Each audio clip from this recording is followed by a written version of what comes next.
جو لوگ اللہ پر ایمان لائیں، کہیں کہ ہمارا رب اللہ ہے، پھر اس پر جم جائیں، ان پر فرشتوں کا نزول ہوتا ہے۔ نہ کوئی غم کرو نہ خوف، خوشیاں مناؤ جنت کی جس کا تم سے وعدہ کیا گیا تھا۔ اللہ کی ربوبیت پر اطمینان جب انسان کو ہو جاتا، میرا رب اللہ ہے، ربی اللہ، انسان کے لیے نہ کوئی کھٹکا، نہ کوئی خطرہ، نہ کوئی خوف، نہ کوئی حزن۔ جو کچھ ہو رہا ہے کس کے اذن سے ہو رہا ہے؟ اللہ کے اذن سے۔ اللہ کے اذن کے بغیر پتہ تک نہیں ہلتا۔ یہ کوئی اندھا بہرا مادہ نہیں ہے جس سے مجھے کوئی خوف ہو۔ اندھا بھینسا چلا رہا ہو اس سے تو ڈرنے کا ہر انسان کو ڈرنا چاہیے، نہ معلوم کس کو ٹکر مار دے۔ لیکن نہیں، اس کائنات کو چلانے والا ایک سمیع و بصیر خدا ہے۔ وہ جو میرا دوست ہے، میرا ولی ہے، اللہ ولی الذین آمنوا یخرجہم من الظلمات الی النور، اللہ اہل ایمان کا ولی ہے، ساتھی ہے، پشت پناہ ہے، مددگار ہے، حمایتی ہے۔ بتائیے جسے یقین ہو جائے کہ اللہ میرا مددگار، اللہ میرا محافظ، اللہ میرا پشت پناہ، اللہ میرا حمایتی، اس کے لیے کوئی خوف ہوگا؟ اس سے کوئی ڈر ہوگا؟ میں مثال دیا کرتا ہوں ایک بہت سادہ، پنجاب کے دیہات کی۔ تو بڑا چودھری ہے اور کوئی غریب کسان ہے۔ اس غریب کسان کے جانوروں کو ہر وقت اندیشہ ہوگا چوری کا، کوئی میری بھینس کھول کر نہ لے جائے، کوئی میرا بیل کھول کر نہ لے جائے۔ لیکن جس کے بارے میں یہ سب کو معلوم ہو کہ وہ جو بڑا چودھری ہے وہ اس کا دوست ہے، اس کی بچیا کو کوئی خوف ہوگا؟ اس کی بھینس پر کوئی ہاتھ ڈالے گا؟ اسے کوئی اندیشہ ہوگا؟ نہیں۔ کیوں؟ کہ وہ بڑا چودھری، بڑا اس کا یہاں کا سردار، جاگیردار، سب کو معلوم ہے وہ میرا دوست ہے، کوئی میرے خلاف اقدام نہیں کر سکتا۔ اس دنیا میں یہ چھوٹی سی بات اگر آپ کے دلی اطمینان اور سکون کا باعث بن سکتی ہے تو ذرا تصور کیجئے۔ میں لفظ تصور استعمال کروں گا صرف اس لیے کہ اس کا ہم جس کو کہتے ہیں ادراک اور شعور کر نہیں سکتے، اگر کے ساتھ کر سکتے۔ اگر یقین ہو کہ اللہ میرا مددگار اور یقین ہو کہ اللہ ہر آن میرے ساتھ ہے، پھر کوئی خوف؟ کس کا خوف؟ کوئی شے اللہ سے بالا تر ہے؟ کوئی قوت اس سے زیادہ طاقتور ہے؟ کوئی اس کے ارادے کو بدلنے والا ہے؟ کوئی اس کی مشیت کے آڑے آنے والا ہے؟ یہی بات ہے جو حضور نے فرمائی، یہ ایمان کا حاصل ہے لب لباب، کہ دیکھو اچھی طرح اس بات کو ذہن نشین کر لو، اگر تمام انسان مل کر تمہیں کوئی نقصان پہنچانا چاہے نہیں پہنچا سکتے مگر جو کچھ اللہ نے لکھ دیا ہو، اور تمام انسان مل کر تمہیں کوئی نفع پہنچانا چاہے نہیں پہنچا سکتے مگر وہ شے جو اللہ نے طے کر دی۔ آپ پھر میں کہوں گا ذرا طاری کیجئے، اسے فرض کیجئے، اسے سوچئے، اگر اس حدیث پر ہمارا دل ٹھکا ہوا ہو تو کسی سے ڈر ہوگا؟ یہ مجھے نقصان نہ پہنچا دے، یہ میری رپورٹ خراب نہ کر دے، یہ میری انکریمنٹ نہ رکوا دے، یہ میرا یہ نہ بگاڑ دے، یہ میرے یہ نقصان نہ پہنچا دے۔ اس کا ڈر، اس کا ڈر، اس کا خوف، اس کی خوشامد، اس کے لیے جا کر طرح طرح سے اپنی عزت نفس کو ذلیل کروانا اس کے سامنے، یہ سب کچھ کیوں کرتا ہے انسان؟ جب سمجھتا ہے کہ اس کے ہاتھ میں میرا کوئی نفع ہے، اس کے ہاتھ میں میرے لیے کوئی ضرر ہے، یہ مجھے کوئی غضب پہنچا سکتا ہے، یہ مجھے کوئی نقصان پہنچا سکتا ہے، یہ میرا کوئی کام بنا سکتا ہے، یہ میری کوئی ضرورت پوری کر سکتا ہے، اسی کا نام شرک ہے۔ جہاں آپ نے یہ سمجھا کہ غیر اللہ کے اندر کوئی طاقت موجود ہے وہی شرک ہے۔ بتوں سے تجھ کو امیدیں، خدا سے نو امیدی، مجھے بتا تو صحیح اور کافری کیا ہے؟ شرک تو یہ ہے جس پر بھی تمہیں یہ خیال ہے، کلمہ ہے یہ کلمہ سوم، لا حول ولا قوت الا باللہ، ذرا اس پر دل کو کبھی اگر آپ تصور کریں، پھر فرض کریں، دل ٹھک جائے اس پر، کوئی طاقت نہیں۔ یہی بات تھی جو شیخ عبد القادر جیلانی رحمۃ اللہ علیہ نے اپنی وصیت میں اپنے بچے سے کہی۔ 11ویں دینے والے ہیں لیکن حضرت شیخ عبد القادر جیلانی کی وصیت اور تعلیمات کو کتنے لوگ ہیں تو جانتے ہو؟ یہ جن مقامات تک پہنچے ہیں وہ کس چیز کی بدولت پہنچے؟ انہوں نے جو پیغام دیا وہ کیا تھا؟ اے میرے بچے، جس طریقے سے قرآن مجید میں حضرت لقمان کی نصیحتیں جو ہے نقل کر دی گئی ہیں، میں یہ عرض کروں گا بالفرض اگر قرآن حضرت عبد القادر جیلانی کے بعد نازل ہوا ہوتا تو شیخ عبد القادر کی یہ نصیحتیں بھی قرآن میں درج ہوتی. اتنی اونچی نصیحتیں ہیں. اے میرے بچے، اس حقیقت کو ذہن نشین کر لے، لا فاعل فی الحقیقت ولا مؤثر الا اللہ. اس کائنات میں نہ کوئی فاعل حقیقی ہے نہ مؤثر حقیقی ہے سوائے اللہ. کسی شے میں کوئی تاثیر نہیں اگر اللہ نہ چاہے. آگ جلا نہیں سکتی اگر اللہ نہ چاہے. پانی ڈبو نہیں سکتا اگر اللہ نہ چاہے. زہر ہلاک نہیں کر سکتا اگر اللہ نہ چاہے. کوئی چیز فائدہ نہیں پہنچا سکتی اگر اللہ نہ چاہے. تو در در پہ کیوں سر جھکاتے ہو؟ در در پر کیوں جبیں سائی کرتے ہو؟ سب کے سامنے کیوں ہاتھ پھیلاتے ہو؟ ایک اللہ سے مانگو، ایک اللہ کے سامنے زمین پر اپنی جبین رکھو.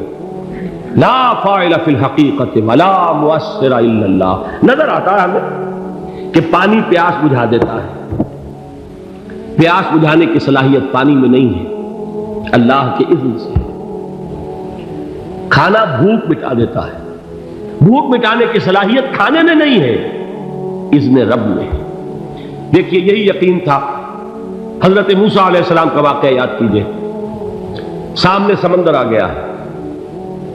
قوم دیکھتی ہے پیچھے کہ گرد و غبار کا طوفان. معلوم ہوا کہ فرعون اپنے لشکر سمیت آ گیا. لشکر جب چلتا تھا تیز رفتاری کے ساتھ تو گرد و غبار کا جو طوفان اٹھتا تھا اس کا تصور کیجیے. اور لمحہ بلمحہ وہ قریب آ رہا ہے. پوری قوم نے کیا کہا؟ اے موسیٰ انا لمدرکون، اے موسیٰ ہم کو پکڑے گئے. قرآن مجید نے تو یہاں وہ باتیں نہیں لکھی ہیں، لیکن تورات میں یہ درج ہے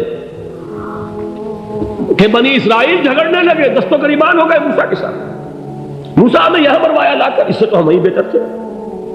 وہاں کھانے کو ملتا تھا، زندگی تو تھی، بیگار ہم کر رہے تھے، موت تو نہیں تھی. اب جو کچھ ہوگا اس کا تصور کرو، جس طریقے سے ہمارے ٹکڑے اڑائے جائیں گے. تو لڑ رہے ہیں حضرت موسیٰ علیہ السلام سے. یہ تورات کی تفصیل ہے. قرآن میں صرف اتنا آیا ہے، پریشان ہو کر انہوں نے کہا انا لمدرکون، موسیٰ ہم کو پکڑے گئے. اس وقت موسیٰ کا جواب کیا ہے؟ کلا ان معی ربی سیہدین. نہیں، میرے ساتھ میرا رب ہے، وہ راستہ دے گا. بتائیے کہاں راستہ نظر آ رہا ہے؟ یہ ہے ایمان بالغیب. راستہ نظر نہ آئے تب اللہ پر یقین ایمان ہے. جیب میں پیسے ہوں اور تب دل کو اطمینان ہے تو ایمان کس پر ہوا؟ پیسے پر، اللہ پر نہیں. جب وسائل و ذرائع نہ ہو اور پھر یقین ہو کہ اللہ مسبب الاسباب ہے، وہ اسباب کا پابند نہیں ہے، وہ اسباب کا محتاج نہیں ہے، اسباب اس کے محتاج ہے. اگر یہ یقین ہے تو اللہ پر ایمان ہے. یہ نہیں ہے تو تمہارا ایمان اسباب پر ہے، وسائل پر ہے، ذرائع پر ہے، مادیات پر ہے، اللہ پر نہیں. اس وقت کہاں راستہ تھا؟ کوئی راستہ تھا؟ سمندر ہے اور ادھر سے لشکر آ گیا ہے. کلا ان معی ربی سیہدین. اب دیکھیے ایمان کہہ دینا آسان ہے، ہوا معکم اینما کنتم، جہاں کہیں بھی تم ہوتے ہو اللہ تمہارے ساتھ ہوتا ہے. لیکن اس کا یقین قائم ہو جائے تو زمین و آسمان کا فرق واقع ہو جائے. یہی بات ہوئی حضور کے ساتھ. غار ہے، چھپے ہوئے ہیں محمد رسول اللہ اور آپ کے وہ یار غار ابو بکر صدیق رضی اللہ تعالی عنہ. اقبال نے حضرت ابو بکر کی شان میں چند اشعار کہیں صرف، لیکن واقعہ یہ ہے کہ بھاری بھاری نظموں پر اور قصیدوں پر بھاری ہے.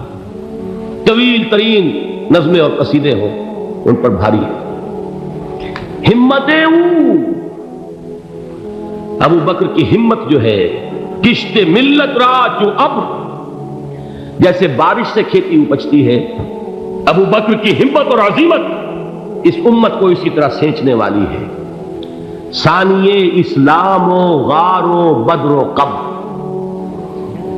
وہ دوسرے تھے اسلام میں. دوسرے پہلے کون تھے؟ انا اول المومنین، حضور فرماتے ہیں سب سے پہلا ایمان لانے والا میں. دوسرے ابو بکر. ویسے ہمارے ہاں یہ چلتا ہے اختلاف، حضرت علی پہلے ہیں کہ حضرت ابو بکر پہلے ہیں. لیکن اس میں بڑی خوبصورت تطبیق قائم کی ہے علماء نے، اور بہت صحیح ہے۔ 4 کے بارے میں فیصلہ ہی مت کرو کہ کون پہلے، ان کی ایک عجیب تقسیم کر دی ہے۔ آزاد مردوں میں، بالغ مردوں میں سب سے پہلے ابو بکر، بچوں میں سب سے پہلے علی، خواتین میں سب سے پہلے خدیجہ، اور غلاموں میں سب سے پہلے زید بن حارثہ۔ بڑی پیاری تقسیم ہے، یہ چاروں ہی پہلے ہیں، ہر ایک کے لیے اولیت ہے۔ اور واقعہ یہ ہے کہ اگر زمانی اعتبار سے تعین ہوگا تو پہلے خدیجۃ الکبریٰ آئیں گی رضی اللہ تعالی عنہ۔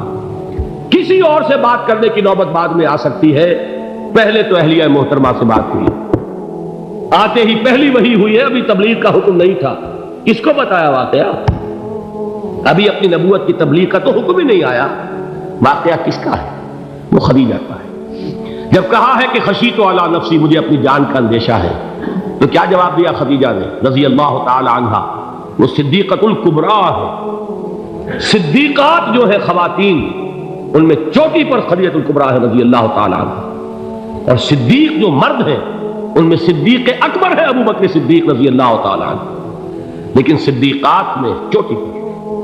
جب حضور نے فرمایا خشیت علی نفسی، کیا فرمایا، کیا عرض کیا، کیسے تسلی دی؟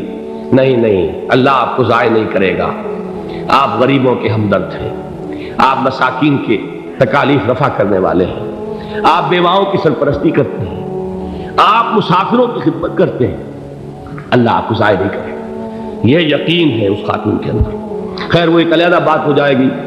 میرے دل پر حضرت خدیجہ رضی اللہ تعالیٰ عنہ کی شخصیت کا بڑا گہرا نقش ہے، جو وہ کوئی اور ہی وقت اور موقع ہوا تو بیان ہوگا۔ بہرحال اقبال نے ایک مصرے میں جو 4 اولیتیں جمع کر دی ہیں، ہمت او کشت امت را چو ابر، ثانی اسلام و غار و بدر و قبر۔ اسلام میں حضور کے بعد پہلے کون؟ ابو بکر۔ غار میں حضور کے ساتھ کون؟ ابو بکر۔ بدر کی رات اللہ کا رسول سر بسجود، وہ جھاڑ، وہ گھاس پھوس کی جو جھوپڑی بنائی گئی تھی، اور وہاں تلوار ننگی لے کر پہرا دینے والا کون؟ ابو بکر۔ اور اس حجرہ عائشہ میں محمد کے بعد سب سے پہلے دفن ہونے والا کون؟ ابو بکر رضی اللہ تعالی عنہ صلی اللہ علیہ وسلم۔ وہ جو معاملہ میں سنا رہا تھا غار ثور کا، حضرت ابو بکر بھی حضور کے خیال سے لرز گئے ہیں۔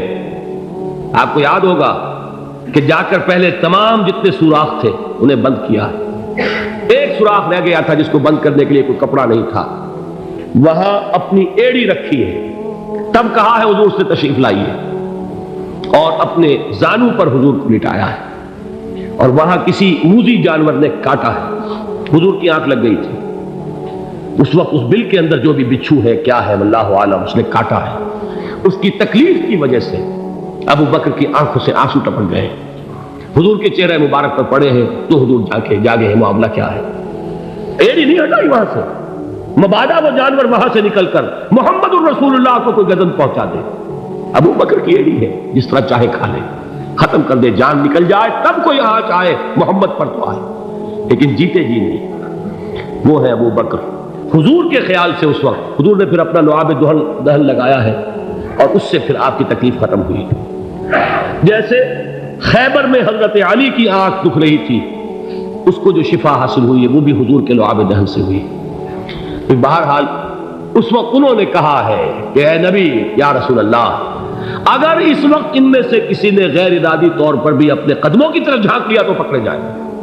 کیا جواب تھا اللہ کے رسول کا؟ لا تحزن ان اللہ معنا، اللہ ہمارے ساتھ ہے، کیوں گھبراتے ہو ابو بکر؟ یہ ہے ایمان باللہ، میرا مالک اللہ، میرا رازق اللہ، میرا محافظ اللہ، میرا مددگار اللہ، میرا پشت پناہ اللہ، میرا دوست اللہ۔ یہ دوستی ہے اللہ کی جو لب لباب ہے، حاصل ہے ایمان کا، اسی کا نام ولایت ہے۔ اولیاء اللہ کے سروں پر سینگ نہیں ہوتے، جس کے دل میں ایمان راسخ ہو چکا ہو وہی اللہ کا ولی ہے، جسے اللہ پر یقین ہو چکا ہے وہی اللہ کا ولی ہے، جسے یقین ہے اللہ میرے ساتھ ہے، میرا مددگار، میرا پشت پناہ، میرا ساتھی، میرا دوست، میرا محبوب، میرا محب۔ اللہ اہل ایمان سے محبت کرتا ہے۔ واللہ یحب الصادقین، ان اللہ یحب الذین یقاتلون فی سبیلہ صفا کانہم بنیان مرصوص۔ اللہ محبت کرنے والا، اہل ایمان محبوب، اور اہل ایمان محبت کرنے والے اللہ محبوب۔ والذین آمنوا اشد حبا للہ۔